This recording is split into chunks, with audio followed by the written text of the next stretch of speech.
Greetings, listeners, and welcome to The Spiritual Experience, a show where we share stories of life, love, and redemption for all of humanity on Earth. So sit back and enjoy. Try to identify with the speakers and not compare. Don't forget to subscribe on all podcast platforms. I'm your host, Jay Lewis, and here we go.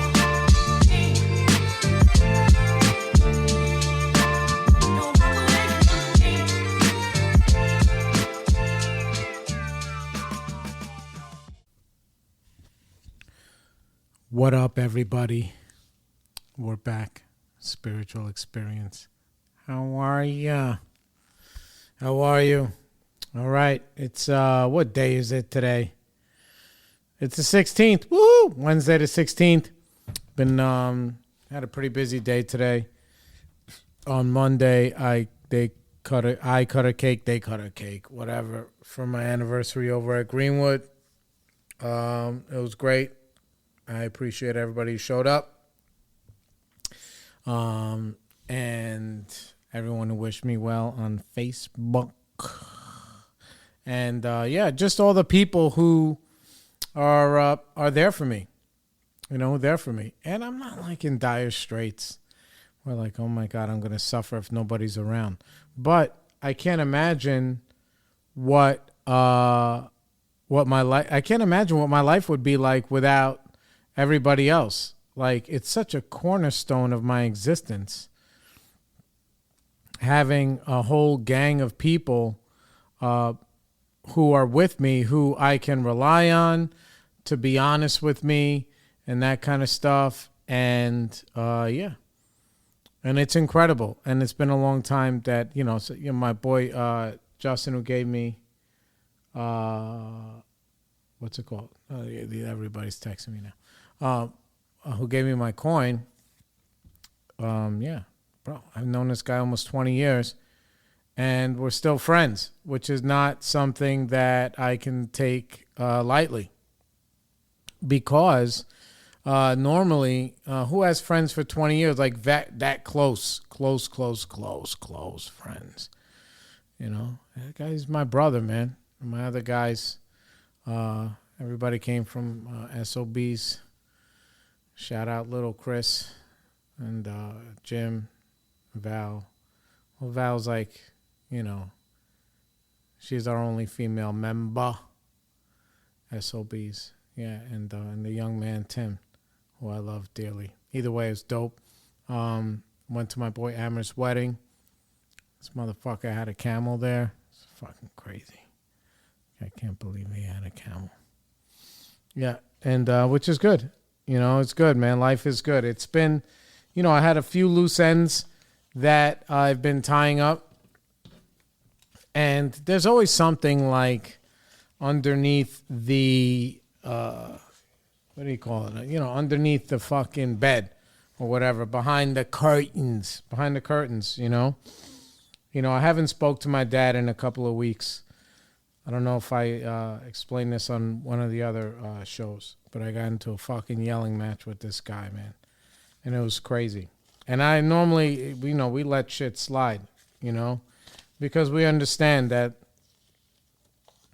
I don't have to be, what do they say? All right, there's, things that I'm learning, like the difference between lying and gaslighting, right? And a liar or somebody who's lying will fess up if you show them the truth. Apparently, if you drag them in front of the proof, they'll be like, okay, yeah, I'm sorry, I was dishonest because of ABC, XYZ, or whatever, And who the hell really likes to do that anyway? Like, is it necessary to fucking, I don't really subscribe to that stuff anymore. I used to, because I used to really believe, like, bro, if you just show them, like, I used to just get so offended and so, I wouldn't even say bewildered, but I would react with such anger when somebody was lying to me. I'm like, dude, I know you're lying. I know you're lying. And I know because I was a pathological liar most of my life. Like I had a version of reality which was not based solely in reality, apparently. And even then, even in my own space cadet, whatever, I was incapable of being honest. And being honest and telling the truth is not the same thing. Being honest is, all right, am I honest with myself and the assessment about what's happening in my life? I can be honest with myself and still have to, bend the truth or lie by omission or whatever just to save my own sanity, Like, yeah, okay, the chicken is good, I love it. Like, whatever. Like, and that doesn't, listen, that doesn't happen in my house because my lady cooks, and I'm not lying because she don't even listen to the show, thank the Lord. But she cooks amazing, like sick amazing. So the food is 95% good. And the 5% that it's not good, I'm like, all right, it's not great, but it's still good. Only one time, I think, 1 or 2 times in over a decade or close to a decade that I've been like, all right, dog, I can't eat this shit. Fuck you trying to do to me. Trying to kill me, man? Did I fucking say something to you? Did I roll over on one of your titties when you were sleeping? What the fuck is going on? And I say that jokingly, and then I toss the fucking plate, and I say, I can't, whatever. Because she'll warn me. She'll be like, dude, the meat is salty, this, that, and the third, or whatever. She'll be like, oh, this is not good. I'm like, bro, it's fine. And it normally is, I think she just likes to preface some of the stuff. But it's always really, really good, actually. And a lot of my posts on social media are like food porn, and that's a thing. So, yeah, with a liar, like my kids lie to me all the fucking time. And half the time I don't say anything because it's like absurd. Like the lies are absurd. They're really absurd. And they're not even that sharp with the lies. They're not that sharp with the lies, and yeah, they're just not that sharp with the lies. So they'll do something like vague, where just because you can't prove yes or no, that means you can't deny that this is my story. And to them, that's their way of getting over. When I just be quiet, I'm like, bro, like, it's okay.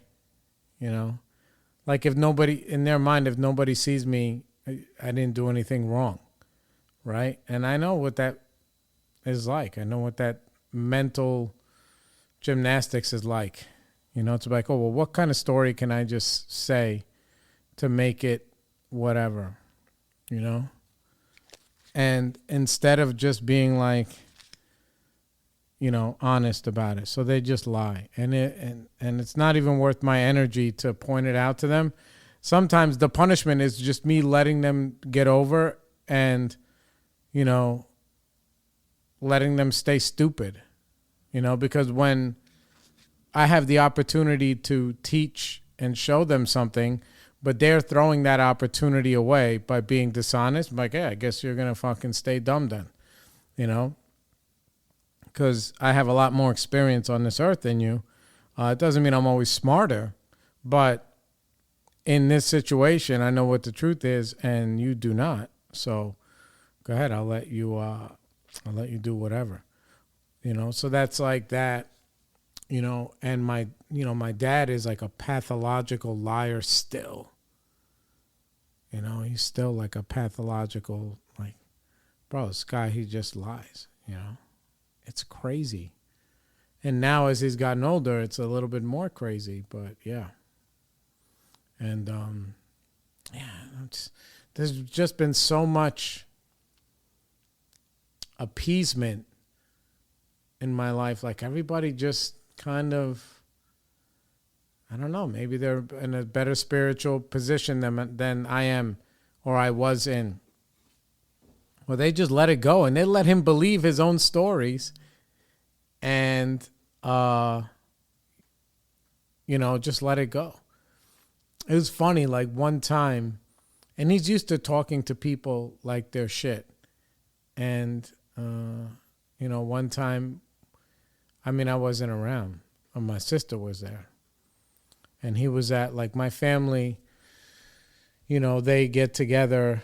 We used to get together every 4th of July in Pelham Bay Park, and it would be, like, fucking crazy. Imagine Pelham Bay Park in the Bronx in the 80s. Like, yeah, I wouldn't say crazy. We'd all meet up at this big tree.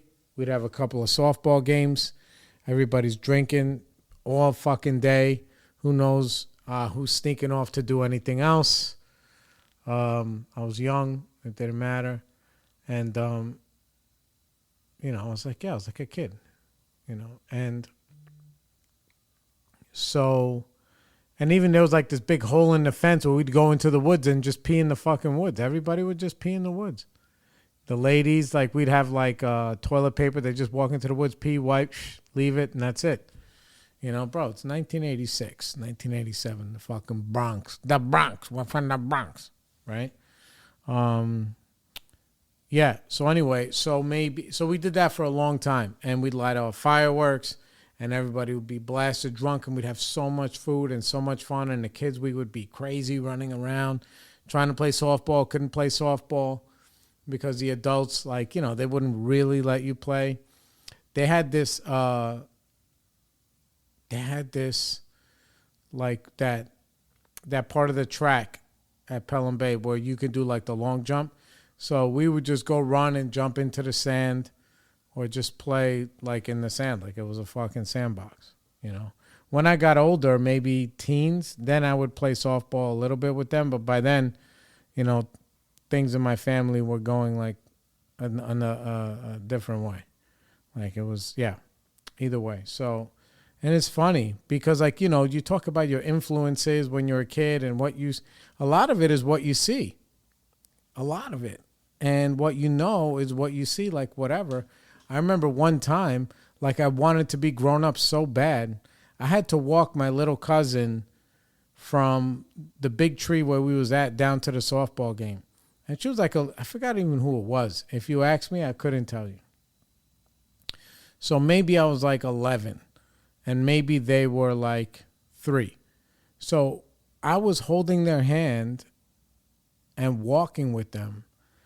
And I wanted to be an adult so bad that I picked up like a cigarette, and it was on the ground and it was like half burned or whatever, but I wanted to look fucking cool. So I'm walking with this baby like it's my baby, I guess, or whatever. To people who don't know, I don't fucking even know what that looks like. And I'm holding a cigarette and I'm crossing the track, in the middle of the track, to bring it to the thing. And, this guy comes, jogging by. He's an older man, and I'm very much a kid. Like I said, maybe I was 11. If I had like half a little bit of peach fuzz or something, that would be a lot. Or maybe I was 12. And he asked me for a light. He's like, Papito, you got a light? And I was like, nah, man, I don't. This is off. And he was like, okay. And he just kept going. But I was like, fuck. Like, that was normal. It was normal for him to ask a young kid with a baby with a cigarette for a light. Like, so that was my like surrounding, that I wanted to mimic that, I guess, in some way, deep underneath my psyche. I don't know, I don't know. My mom is a super educated lady. She went to college when I was a kid.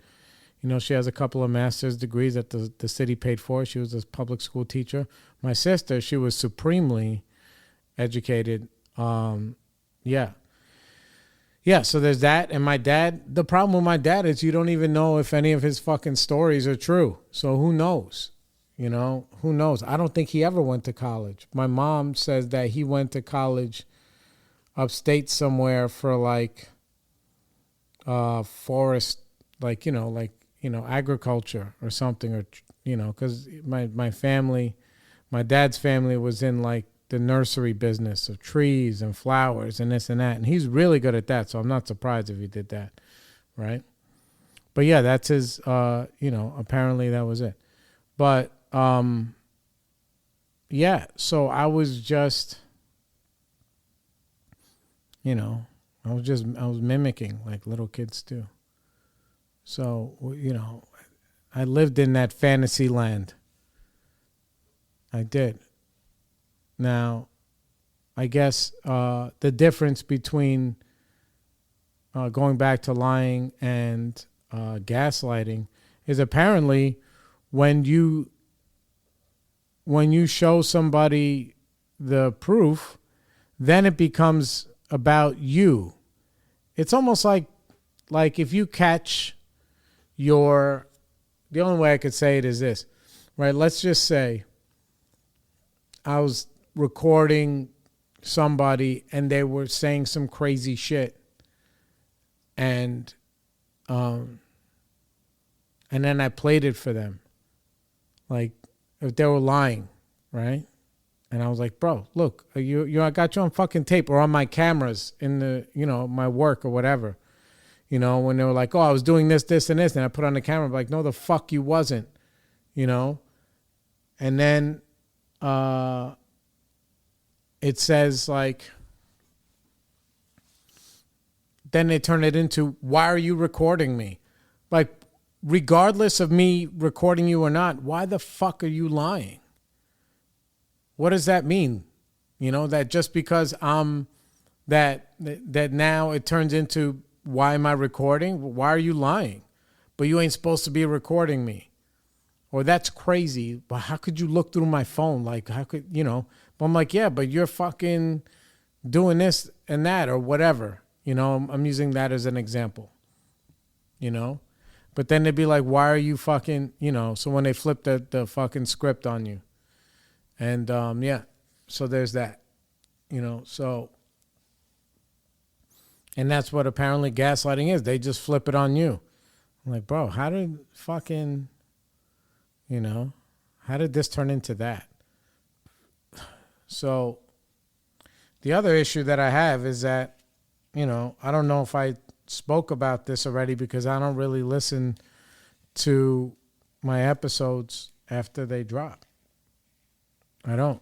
But anyway, so if I did already, I'm fucking sorry.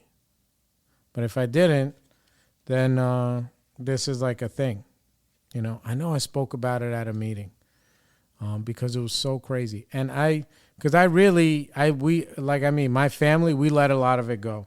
So, sorry, now I'm going back. All right, so yeah, so my dad, since everybody just appeases him and he goes on with his bullshit and he talks down to people and he talks at people instead of with people, right? So Pelham Bay Park, they do like a reunion thing maybe 10 years ago.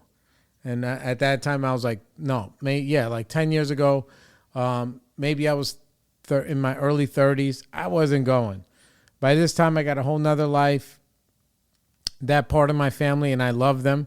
I just wasn't available for that day. 4th of July, I'm going to go to Pelham Bay in the Bronx. And like, now I have like my spider sense. I'm like, bro, it's going to be crazy over there. There's going to be, the Bronx. Shout out to you guys. I don't know what part of the evolutionary scale you're on. Either you're behind us and like have no fear of fucking human life, or you're way ahead of us and be like, dude, this whole shit's going to burn down anyway. So we might as well just fuck shit up while we're here and have fun. Woohoo. So I don't know, but the Bronx is like, it's the Bronx. So either way, so my dad is there and my sister's there, because I remember she called me and like my dad was fucking running his mouth at a cousin of a cousin, maybe, at a cousin of a cousin. And like and he wouldn't shut up, he wouldn't shut up. And it's because everybody lets him get away with it because A, he's married to my mom, and B, if you need help, he's the guy to go to financially in some ways, but then he ain't, he'll fucking abuse you.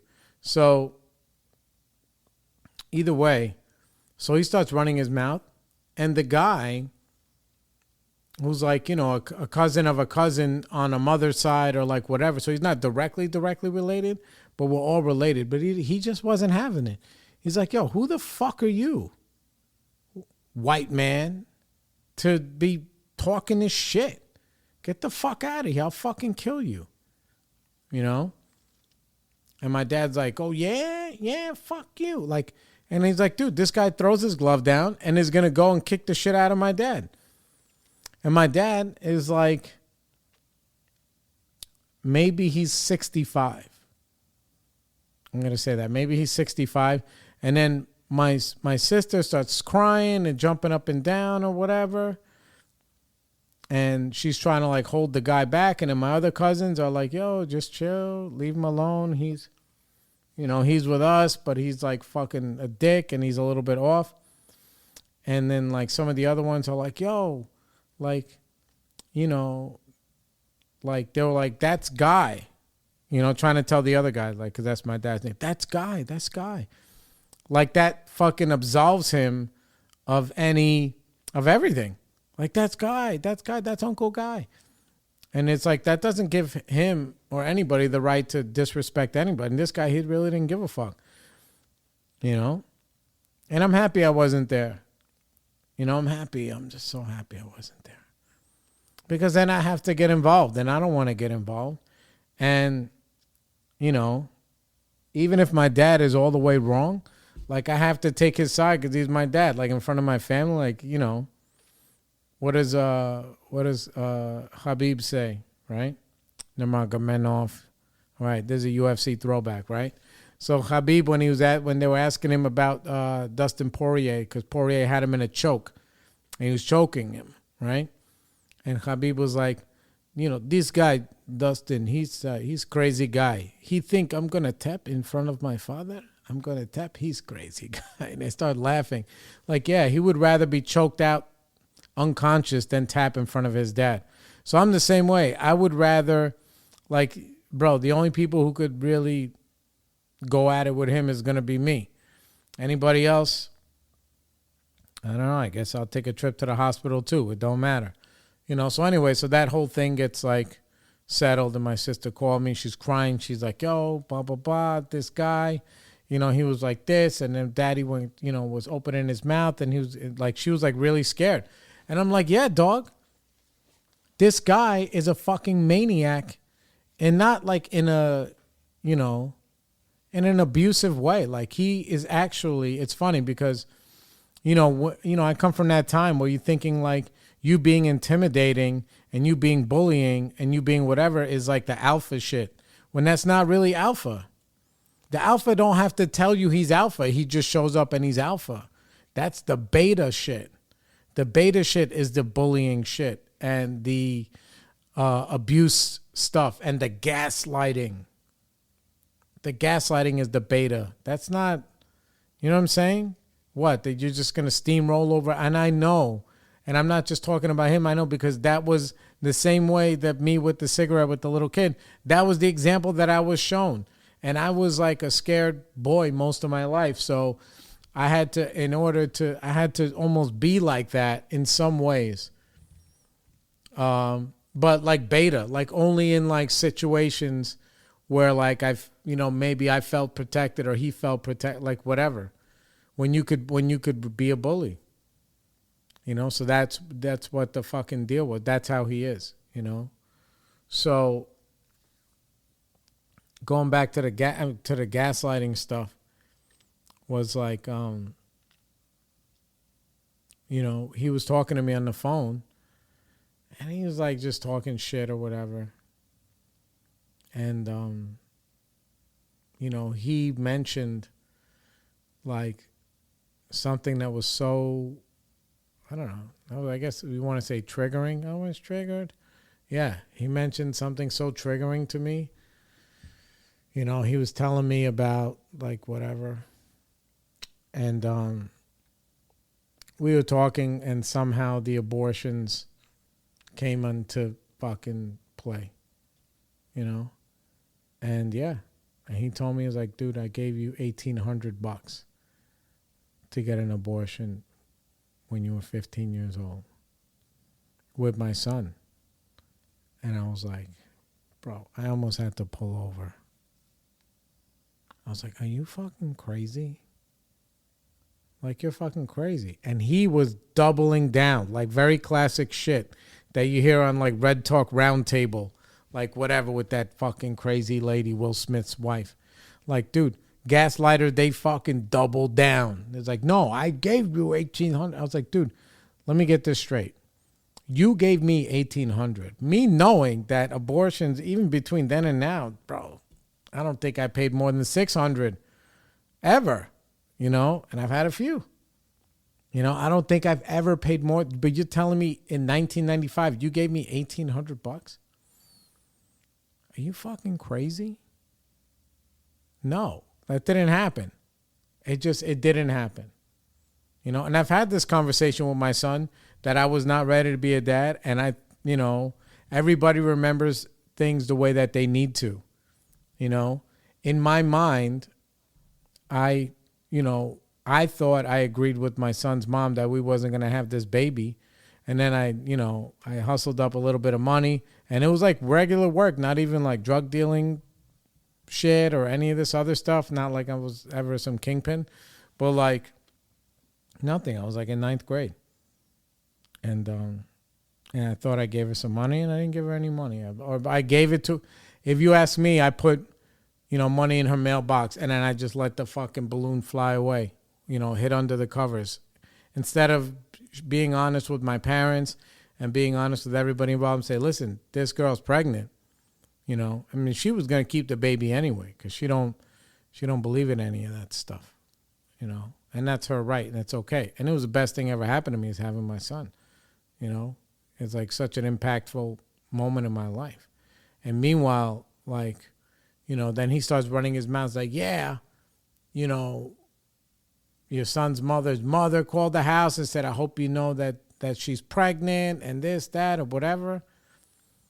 And, he starts running off on that stuff. I was like, dude, nobody fucking knew, because I didn't tell any of you guys.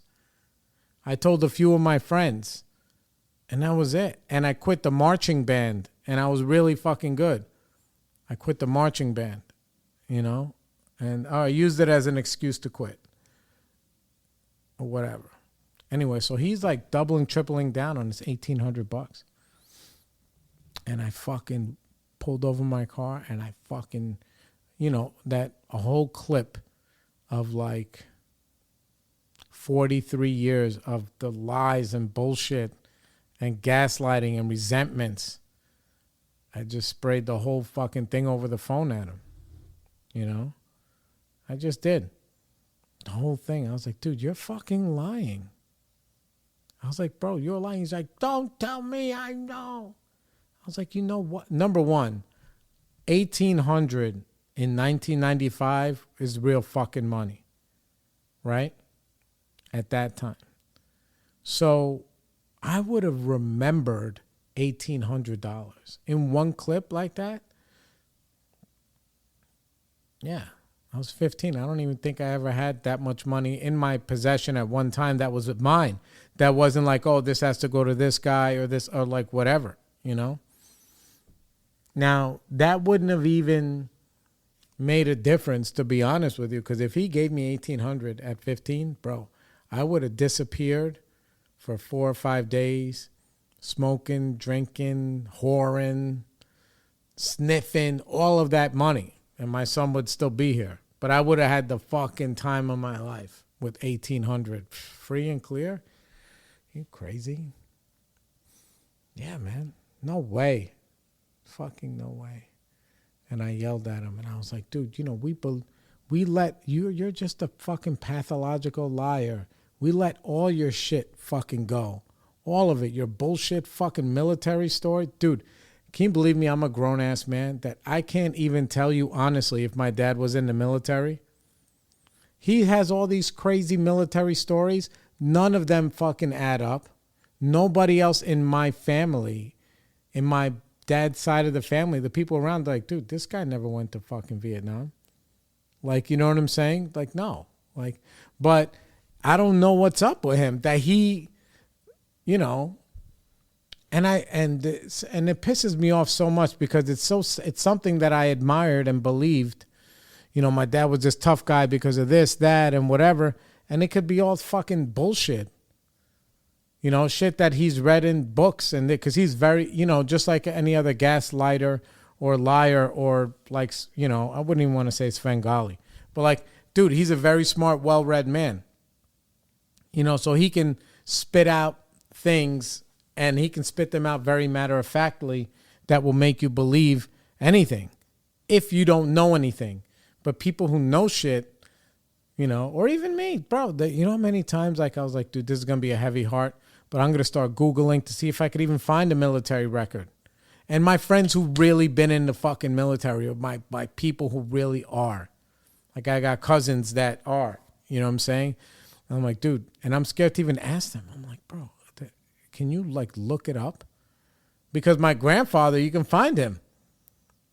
You can find him, bro. Isaac Lustgarten, they came at his funeral and they brought the fucking triangle flag, the whole shit. He was a gunner in the Navy, World War II, man. And I used to ask him, he was like, I was a cook. But no, he was a gunner, man. He wasn't fucking around. And it's something to be, honored by. So my dad would tell you that he did like 2 or 3 tours in the jungle, and he fucking got sprayed with Agent Orange, and he blah, blah, blah, blah, blah, blah, blah, blah, blah. When meanwhile, my cousin, Glenn, and his mom, they're like, dude, we don't remember any of that shit. And they known him fucking his whole life. They would have known if he joined the Marines or whatever and fucking went and did that. They would know. And have asked him like a few times, like, bro, why don't you just go to the VA and this and that? And he was like, now he like dodges all those questions, Where before, like, I'd ask him, when I was a believer, I would ask him stuff and he would have all the answers, And these crazy stories, it's just like, it's sad to live in that perpetual lie of those. And he has so many of those, so many of those, and it's like a sickness. Like he just wants to be, I don't know what he wants. In my mind, on the outside, I look at it and I say, well, this guy, he just needs to be liked. Or I always say, like, if he doesn't have what he perceives to be the alpha, then nobody's going to love him. They're not going to need him or whatever. I don't know. And that's the thing. So I told him that shit that I've been meaning to tell him my whole life. Like, bro, I don't believe any of that shit. You know what I'm saying? Like, any of it. Because in my mind, like, if you were really trained by these people to do and be how you, whatever, you would have some sense of integrity and dignity. And you don't have any of that stuff. All you have is all the other shit. I just celebrated a sober anniversary, and bro, my sister is not on this earth because she was an alcoholic and a depressed woman. And she, like him, refused help. And that's what's fucking sad. So she has that same level of denial that he has. Meanwhile, he has denial in the hand that he played and her not being here. And that's why I think he gets off. Like, he's like, I was the best father. I did everything I could. I'm like, yeah, dog. How many times you kicked the shit out of us? That's the best dad? One time that, like, when I was a kid, and I told him one time that, like, my sister tried to fucking do something to me, like scratch me or hit me with a hanger or something. That's what I said. He got so mad. He took a plastic hanger and he fucking beat the shit out of my sister with a plastic hanger. Like a plastic one. There were welts all over her. And then it was so bad I couldn't take it that I told him, I said, I'm sorry, I lied. And then he beat the shit out of me for like fucking, what seemed like an eternity. Neither one of us could lay down. And he just kept saying, you could have scratched out his eye with the fucking hanger. you know. Meanwhile, I had serious retina problems, and I had muscle damage in my right eye, which is, technically I was like legally blind in my right eye until I had this corrective surgery. And how did that happen? We were at my friends, my parents' friends and my friends lived in an army base up the road from my house on Grandview Avenue. And we started going there on 4th of July. We would go there also or whatever, right? I don't even remember. I had to have been 4th of July because it was fireworks. Maybe it was Veterans Day. I don't know. So we go there and, dog, we're chasing fireworks and they're lighting off firecrackers. And there were these ones that were like the parachute, where the parachute would come down and you chase it. And a sparkle from the parachute or whatever fell from the sky into my fucking right eye and was burning me. And I was beside myself, right? And nobody took me to the fucking hospital. All they did was bring me inside. They tried to wash out my eye a little bit. You got a kid that's his eye, I guess, was singed or whatever, damaged. And this motherfucker didn't take me to the emergency room. He didn't. He just fucking did. Nobody did anything because they're all fucking, and I didn't realize till I was an adult, it's because they were drinking, dog. And they were so what are they going to do? Show up to the emergency room with a kid with a damaged eye. What is it? Blah, blah, blah. So, and, with a kid with a fucking damaged eye, and they're fucking drunk. They're probably scared that they were going to call the police. I'm like, dude, there's some crazy shit going on here. But who knows? It was like the 80s. Maybe they would have let it go. I don't know. But he fucking didn't do anything. But then my sister, after she really did scratch me with the hanger, but it was like on my leg, So she did that, and then he beats her fucking for an hour with the fucking plastic hanger. Like from like the mountaintop. He should have been whipping his own fucking ass is what he should have been doing. Is what he should have been doing. And I felt bad, bad enough that I took my beating, I took my beating. So we both got beat. So yeah, was it bad enough that he should have whipped her? No. Did she really scratch me with a hanger? Yeah. Did I embellish a little bit? Sure. I was a young kid, 5 years old, whatever. So I own that. I have a hand to play in that. But he doesn't fucking own anything. So when we were arguing, when I was yelling at him in the car, calling him a fucking liar and a piece of shit, and yelling at him about I was like, dude, we don't believe nobody, we just let you go. We all know you're a fucking liar and you're a phony. I specifically said, we don't believe any of your military shit, all that shit you fucking lie about. Are you crazy? Because other times I would ask him, what did you want me to do? What do you want me to do when you pass away? Do I have to call anybody in the fucking government? Like, how does that work? And he'd just be like, nah, leave it alone. Like, yeah, because we already know you're a fucking fraud, dog. When the truth is that like, he does it for whatever reason, but he doesn't even have to do it. Because the part of him that's actually like the alpha part, which is the part that works hard and is a good provider and, puts his family first. He puts other people first, but only so he could fucking, take advantage later. Like, it's never a favor without some fucking, you know what I'm saying? So it's never none of that. So, yeah. So when I'm yelling at him on the phone, I'm like, dude, are you fucking, I said, listen, I let all those other lies, we let them shits go. But this one, don't ever fucking lie to me about that time. Because at that time in my life, that you're going to give me 1,800 and I'm going to fucking forget, bro? What are you, crazy? I would never forget that. I can tell him every time that I asked him to fucking bail me out. Because what it would take for me to do that is like ridiculous. To ask a guy like him for help, like, no, you're going to be indebted for the rest of your life and he'll never fucking let it go. So I know that, like, okay, when I had DWIs, I was going to go to jail. I was going to go to fucking jail, and maybe I could have did. I don't fucking know. I'm not really built for that. And it was 90 days in Bergen County Jail they were going to send me.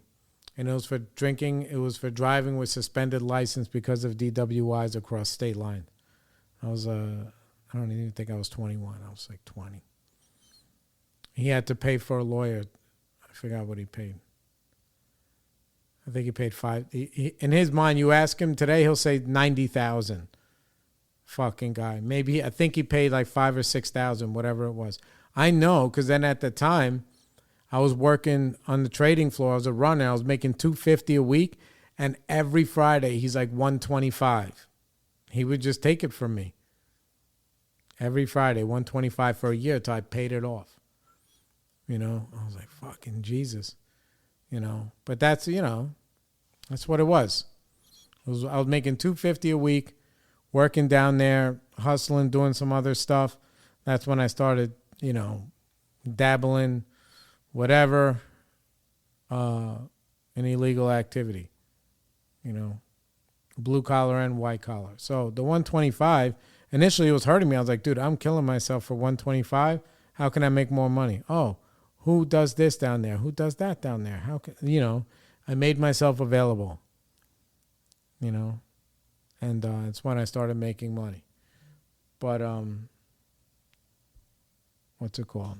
What the fuck? I don't know. Everybody's texting me. Anyway, so I remember that. I remember another time, because there was a guy down there that he had all this stolen jewelry. And he gave it to me, and I had to lay it out.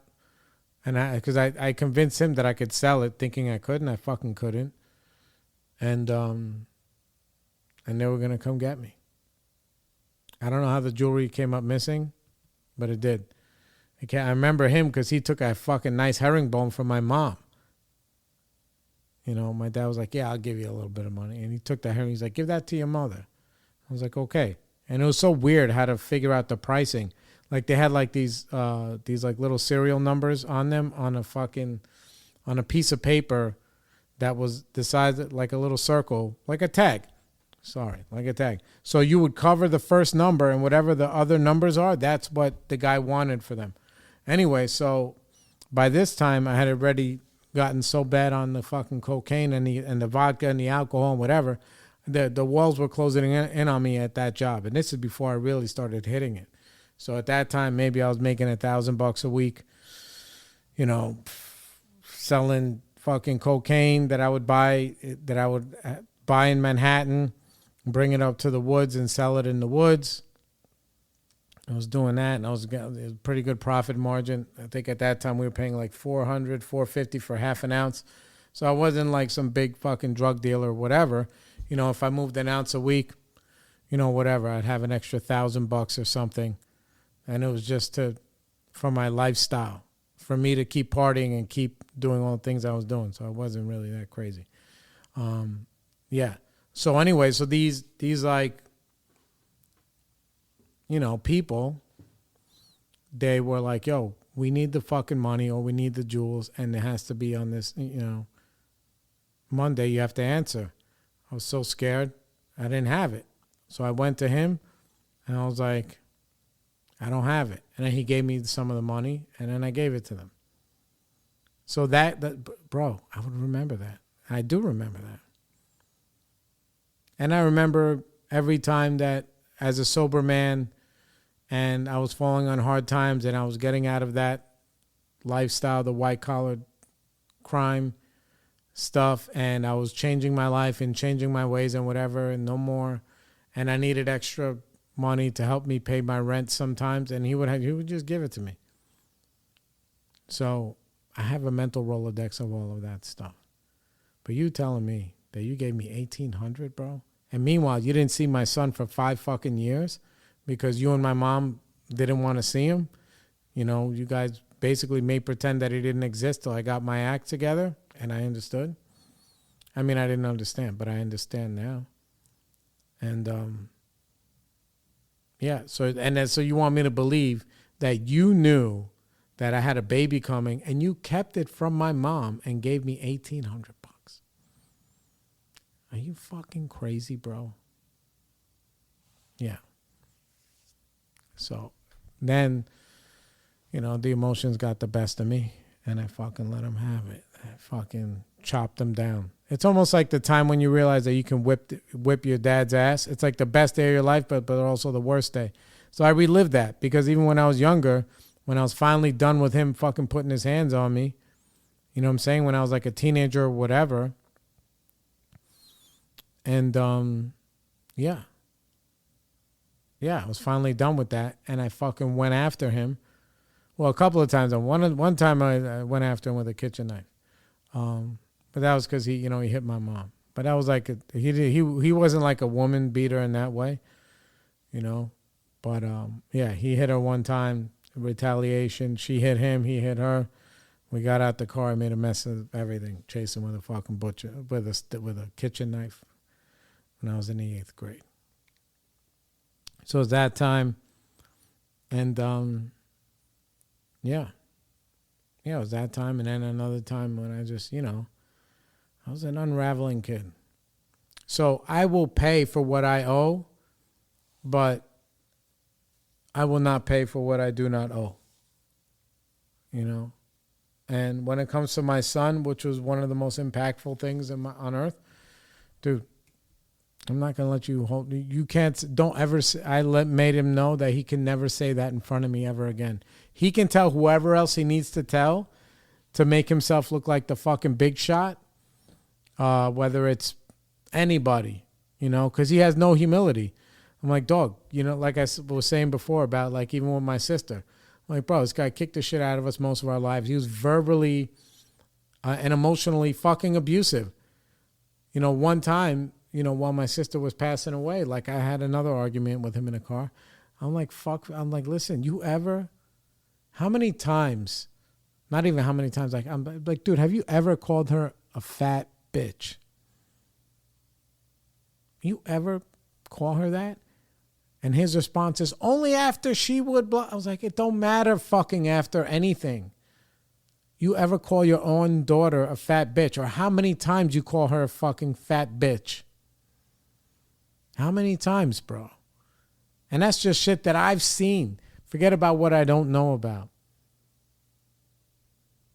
If your points on this package is only 4, then it's 4. If it's 40, then it's fucking 40. But you have points on this fucking package, bro.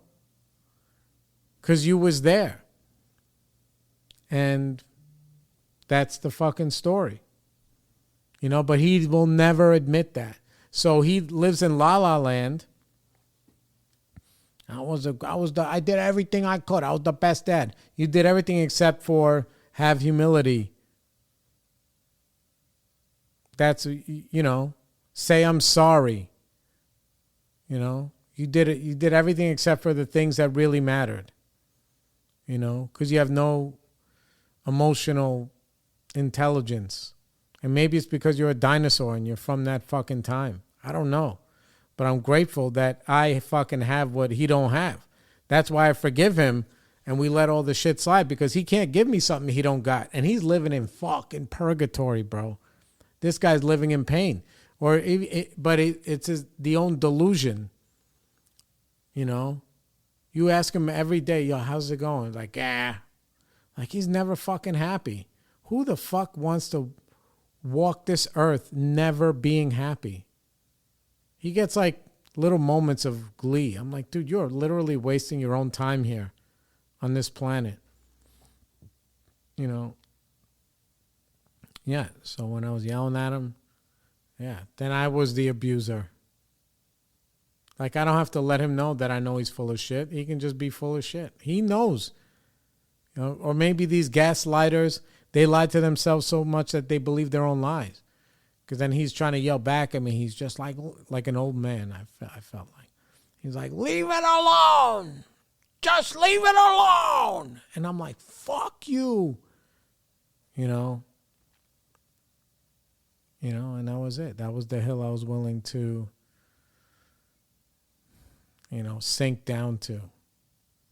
So now it's been at least almost 2 weeks. And I normally try not to let shit like this simmer. But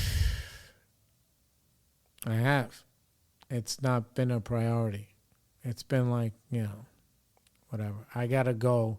I even called my boy Liam. I was like, yo, Liam, I got to go apologize to my dad for yelling at him on the fucking phone and blah, blah, blah, blah, blah. He's like, yeah, you can do a phone call. I was like, nah, that's not the way it works. Some shit like this, I got to go see him in his face and be like, listen, I'm sorry I yelled at you on the phone. I was wrong for doing that. And that's it. I was wrong for doing that. And that's what's whack. Because it's not easy. Because I'm not sorry for what I said. I kind of like spoiled the cake or whatever. And then the other thing is, and now I have to ask him for fucking help. I don't really have to. But he's going to help out in a different way. Because my girl's ready to get married. And she wants Marina Del Rey. And my dad has the plug there that will save us some fucking money. What else, right? So now I got to go to him and be like, listen, who's the plug? And it's tough to do that after an apology because it seems disingenuous. Maybe I won't even ask for the plug. Maybe I'll just go and just do it and be like, listen, I want to marry my wife here. And how do we make that happen? Without, maybe without involving him. Maybe that's, sometimes you got to pay for peace, right? You got to pay what you owe. And it's peace of mind that you get. It really is. And that's the, so that's what's on the agenda. So hopefully when you guys hear from me again, I'm going to, what the fuck is this? I'm sorry, everybody keeps texting me. I'm being rude. Hopefully, hopefully when we talk again, I will have made that amends. One more thing I'm going to leave you with, just because I'm a fucking animal. And these are things, I know there's a lot of prejudice that's out there in the news. And rightfully so. Now people are crying because fucking Dave Chappelle on SNL. And I'm like, dude, SNL is like the most super fucking, I bet you they only got fucking soy milk on that set. You know what I mean? Gluten-free fucking, peanut milk, or not even, they can't, now woke people, they're all allergic to peanuts, apparently. I bet you there's only soy or whatever. Anyway, so yeah, people are crying about Dave Chappelle. Dude, I'm not offended by anybody saying that the Jews run the world. We run what the fuck we run. And that's it. You know what I'm saying? Like, they're not saying like Jews are fucking animals. They're just saying like, yo, we're in control of these things and that's that. And I have fucking friends that are just like, dude, this is what, I got a couple of minutes left, so this is what I'll get into, right? Because then I forgot that I wanted to maybe talk about this a little bit, but instead I went down a fucking dad tangent, Yeah. So I'll take the next few minutes to do this, and then I'll let you guys go. Hold on 1 second.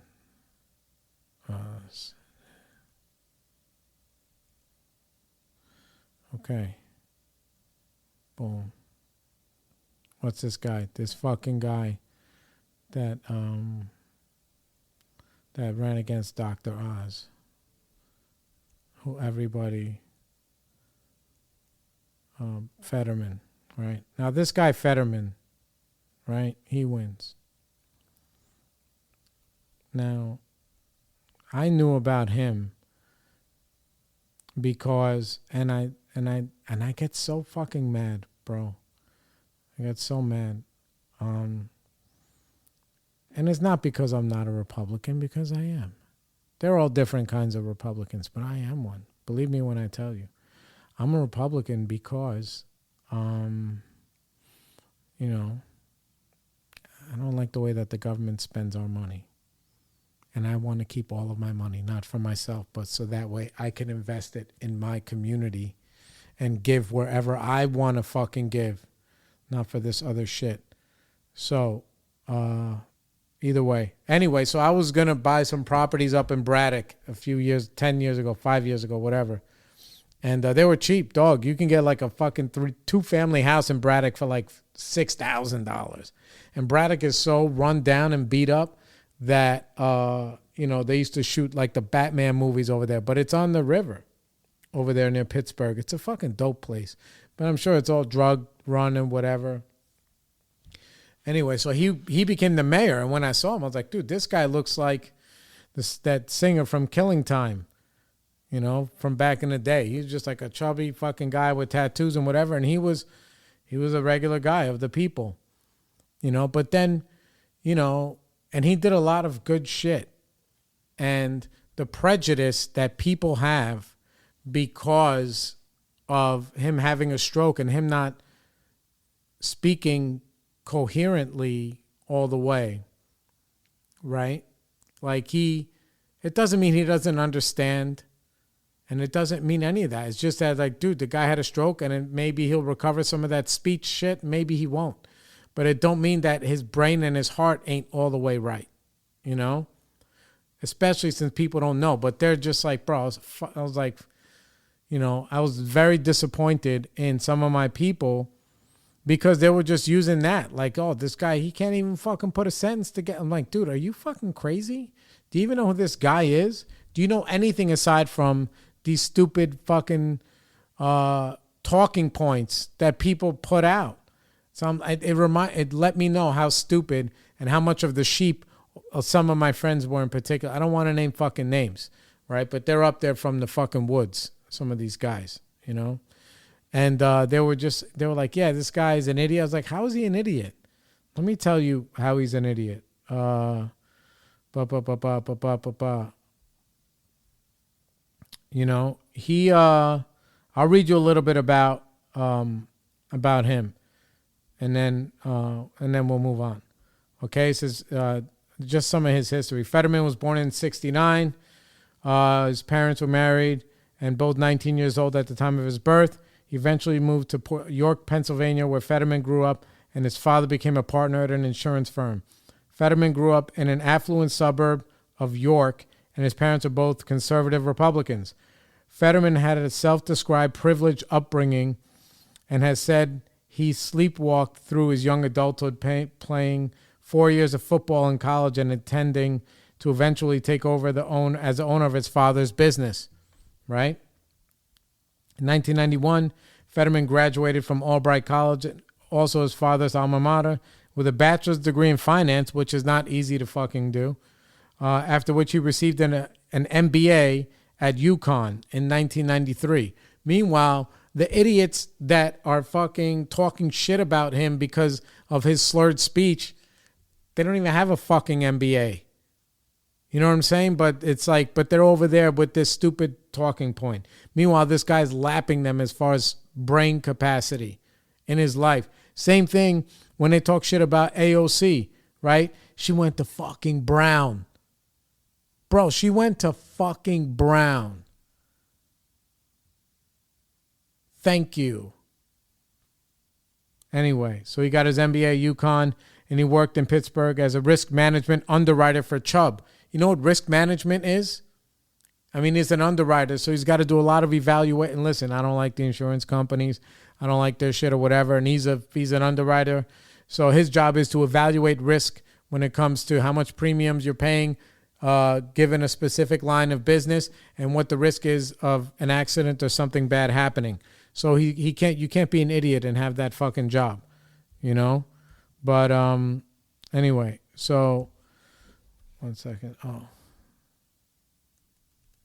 My little boo is texting me.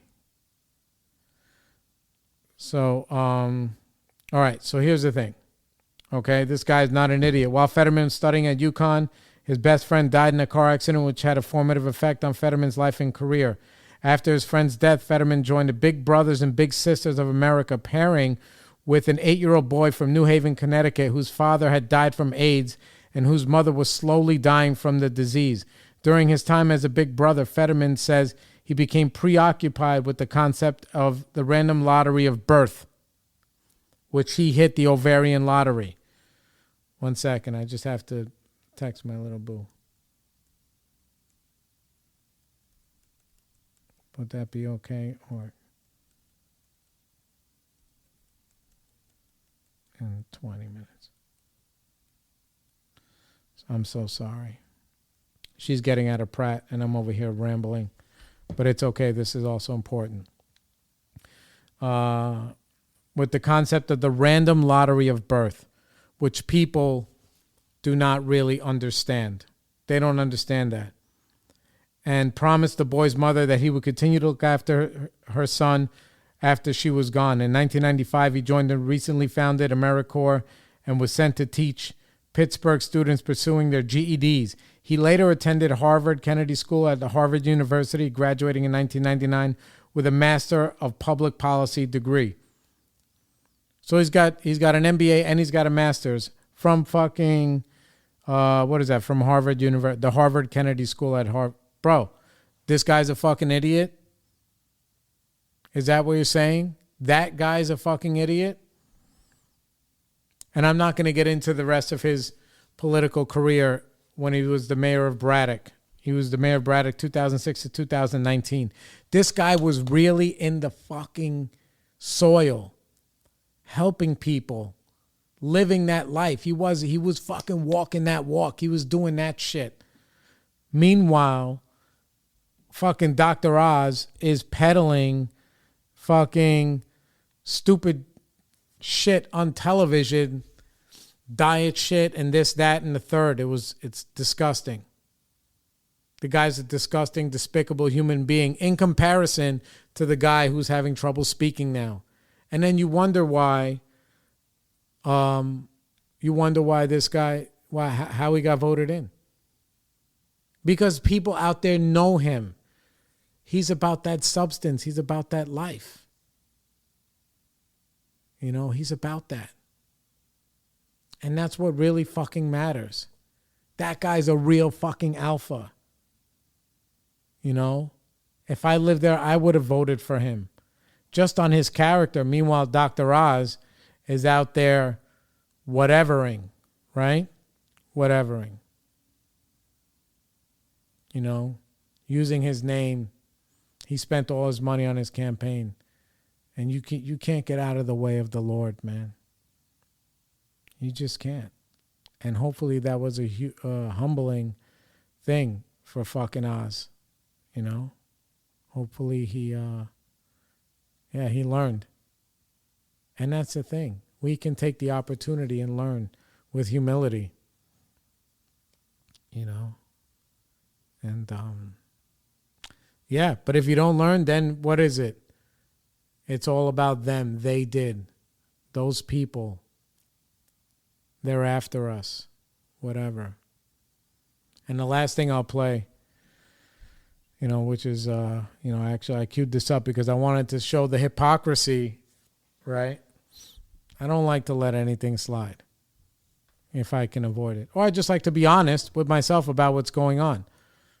So what's it called? Jon Stewart was interviewing this guy from on his show who was a captive over there in Afghanistan. And he's talking about how it's so difficult for these Afghan people who helped us during those wars, like interpreters and whatever, to get visas to come here. Like it's like near impossible. Meanwhile, Biden and everybody else is sending money over to the Ukraine. I'm gonna let you listen, and then I'll get the fuck out of here. But I love you guys so much. Figure something out. There's really kind of two methods for people who were translators or who worked for the American government during this time. There's humanitarian parole, and then there's the SIV program.